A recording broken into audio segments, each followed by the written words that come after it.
நான் ஆட்சிக்கு வந்தால் நெல் உற்பத்தி செய்கின்ற விவசாயிகளுக்கு குவிண்டால் ஒன்றுக்கு 2500 ரூபாய் தருவேன் என்று சொன்னார். சொன்னபடி வழங்கினாரா?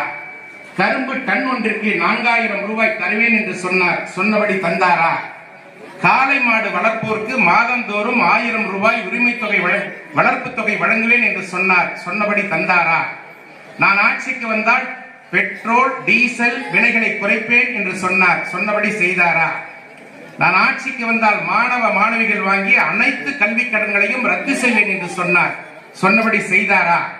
நான் ஆட்சிக்கு வந்தால் சிலிண்டர் ஒன்றுக்கு மானியமாக 100 ரூபாய் மாதந்தோறும் தருவேன் என்று சொன்னார். சொன்னபடி செய்தாரா? அரசு ஊழியர்களுக்கு நான் ஆட்சிக்கு வந்தால் பழைய பென்ஷன் திட்டத்தை கொண்டு வருவேன் என்று சொன்னார். சொன்னபடி செய்தாரா? பகுதி நேர ஆசிரியர்களை நிரந்தரம் செய்வேன் என்று சொன்னார். சொன்னபடி செய்தாரா?